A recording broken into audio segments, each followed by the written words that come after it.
Indie dies again, the baby Keem hype train, and the Chuck Schumer of rock and roll. Welcome to the Unlimited Supply Podcast, your daily music business TLDR in your ear, powered by too many open browser tabs, and brought to you by NoDisc, helping music, technology, and finance companies navigate the music industry, and partnered with Digital Music News. It's February 23rd, 2026. I'm Lars Murray in NYC. It's a blizzardy Monday where we talk about what happened over the weekend and what is on deck for this week, at least outside of New York, where everything has come to a standstill.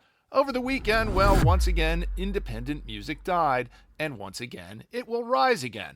What am I talking about? Well, Virgin Music's acquisition of Downtown closed on Friday. Executive transitions are formalized now, with Peter Van Rijn staying aboard as CEO from Amsterdam and founder Justin Kalifowitz stepping out the door to enjoy or reinvest his big bag. So just as a refresher, if you are an independent artist or songwriter doing business with Fuga, CD Baby, or Songtrust, you are now under the Virgin umbrella, which is under the UMG umbrella. So your ultimate benefactor is Lucien Grange. Hey, Noisy Legrand, we're signed to UMG now. But seriously, the death of indie has been proclaimed many times under many circumstances. Maybe it was when Atlantic sold to Warner Communications, or when A&M sold to whatever Universal was called back then, or when Virgin, yeah, remember them, sold to EMI. All of those 1,000 deaths of indie have opened new opportunities for more indies. This one just puts the indie sector at a new kind of disadvantage. This one will bolt on a little more market share for UMG and presumably a lot of data too. But as long as there are labels paying too much attention to the artists and songwriters at the top of the heap and too little to the people at the bottom of the heap, there will always be opportunity for indies. Dylan Smith had the story over at Digital Music News. Indies and majors alike will be kicking the tires on the new Apple Music Connect. Connect is a suite of tools for artists to promote and pitch their work to Apple's editorial teams. Theoretically, it's for every artist, but it'll be the major label marketing teams that are sure to be most focused on it. Apple's pretty good at a lot of things, but this kind of service is not always one of them. Anybody remember Ping? But the other thing about Apple is that while they're seldom the first or second or third in the market, it sometimes turns out to be the best in class. We'll see if that's the case here. Meanwhile, congratulations to all the digital worker bees on adding another responsibility to their job description and having another tool to learn. And I don't think they're going to get raises. Here's a throwback to last May when layoffs hit the industry in general, but they also hit the niche job description of top rock drummer. Dave Grohl has finally spoken out about why the Foo Fighters parted ways with Josh Freese. Here's what we said at the time. Replacing a legend, that would be Taylor Hawkins, in a band led by a legendary drummer, that would be Dave Grohl, is a tough assignment, even for a legend like Josh Freese.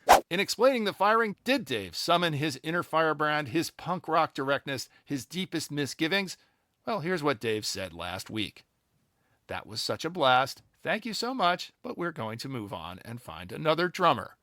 Dave Grohl is the Chuck Schumer of rock and roll. And from their new single, it sounds like the Foos are trying to sound more like, well, a 90s indie band, a sound they, and to be fair, Josh Freese sort of set aside even in the 90s. That's a different kind of indie death. The good news is that if Dave and the Foos ever want Josh back in the studio, all they need to do is fire up Suno and enter a few well-phrased prompts. It's going to be tougher on stage.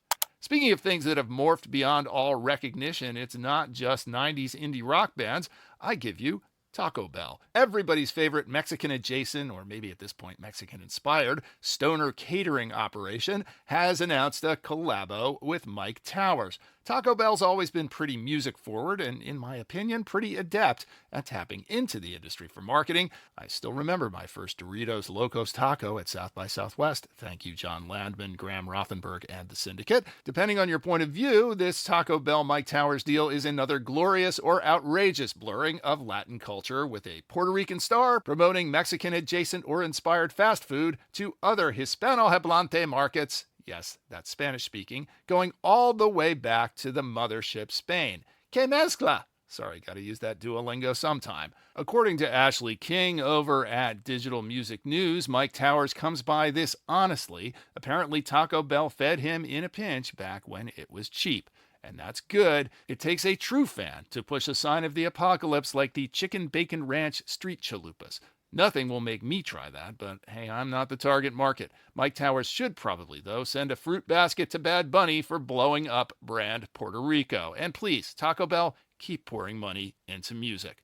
Also over the weekend, the Baby Keem hype train kicked into top gear. Over in Billboard, Michael Saponara gave Baby Keem the all tracks ranked treatment. While Baby Keem hasn't completely disappeared in his 4 years between album releases, 4 years is a very long time in a young hip-hop career. He'll also be headlining Governor's Ball in June, something that's pretty unfathomable right now, given that New York City just got another 11-inch dump of snow. If this keeps up, it may not have melted by GovBall. Looking at the week ahead, if you are in New York, and if it is not canceled because of the snow, tonight my podcast bro Nabil Ayers of Beggars Group is recording a live version of his Identified podcast. That's at Public Records over in Gowanus, if they have dug out.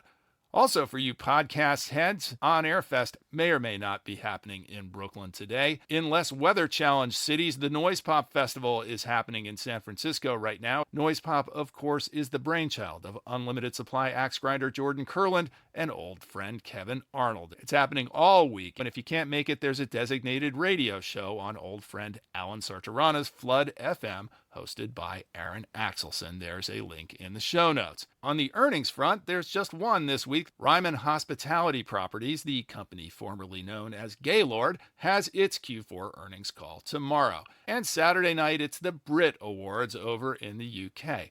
Why do they do their awards on Saturday? Why don't they do them on Sundays like normal people? I'll never know.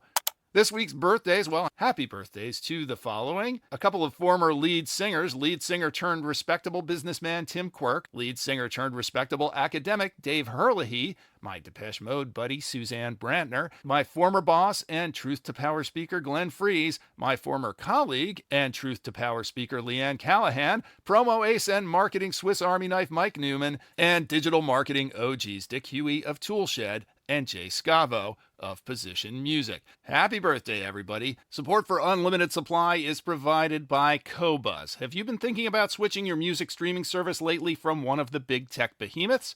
I sure have. And over the weekend, I finally did. You should be switching to Qobuz. Qobuz is the music service for the serious music fan. Qobuz features nothing but music, no podcasts like this one or other distractions, and Qobuz has lossless audio for the highest quality sound. You don't need to be an audiophile or sound snob to tell the difference. The other thing Qobuz has is actual human curation for actual human music recommendations, not just a machine feed. True music fans agree that Qobuz is the music service for them. That's why Qobuz is the second fastest growing entertainment app in the United States.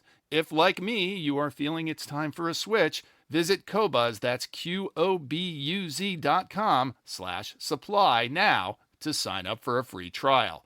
If you like what you hear, please hit that follow button wherever you get your pods. I live for your praise and encouragement, but it really helps if you share that praise as a rating and or a review on Apple Podcasts, YouTube, or Spotify, not Qobuz. And tell a friend or three. Links are in the show notes, but you can also visit unlimitedsupplypod.com to sign up for our newsletter, to tell us what you think about the show, to suggest feature ideas, to feed us info, to feed us lunch, to call us out on our dubious assertions, and to tell us what we're missing out on. I'm Lars Murray, and remember, in this business, no conflict means no interest.